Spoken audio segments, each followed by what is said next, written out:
നമ്മളിന്ന് ചേമ്പിൻ്റെ തണ്ടും പരിപ്പുമാണ് കറി വയ്ക്കാൻ പോകുന്നത്.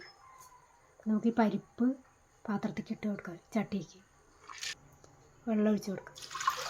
ഇത് വലിയ ഉള്ളിയാണ്, ഞാൻ ചെറുതാക്കി നുറുക്കിയാണ് ഇതും കൂടെ ഇട്ട് കൊടുക്കുക. ഇതിൽ 2 എണ്ണം ഉണ്ട്. 2 സ്പൂണും മുളക് പൊടി, 2 സ്പൂൺ മല്ലിപ്പൊടി വറുത്ത് വെച്ചാണ് ഇതിട്ട് കൊടുക്കുക. മഞ്ഞൾപ്പൊടി ഇട്ട് കൊടുക്കാം. ഉപ്പ് നമുക്ക് പിന്നെ ഇട്ട് കൊടുക്കാം. നമുക്കിത് അടച്ച് വെക്കാം. അത് വേവുമ്പോഴേക്ക് ഞാൻ ഈ ചേമ്പിൻ്റെ തണ്ട് നുറുക്കട്ടെ. ചേമ്പിൻ്റെ തണ്ട് ഇട്ട് കൊടുക്കാം. തോല് കളഞ്ഞിട്ടാണ് നുറുക്കിയത്. ഇതിട്ട് കൊടുക്കുക.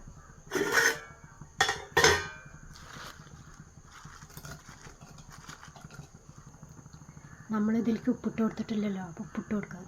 2 സ്പൂൺ ഇട്ട് കൊടുക്കുക. ഇതിലേക്ക് ഇനി പുളി ഒഴിച്ച് കൊടുക്കാനുണ്ട്. നമുക്കിതൊന്നും കൂടെ അടച്ച് വെക്കാം.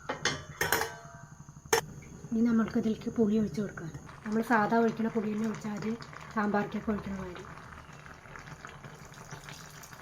ഇനി നമുക്കിത് അടച്ച് വെക്കാം. പുളി തിളക്കട്ടെ. നമുക്ക് ഈ തേങ്ങ അരച്ചെടുക്കാം. നമുക്ക് തേങ്ങ അരച്ച ഇട്ട് കൊടുക്കാം. ഒന്ന് ഇളക്കി കൊടുക്കാം. തിളക്കട്ടെ.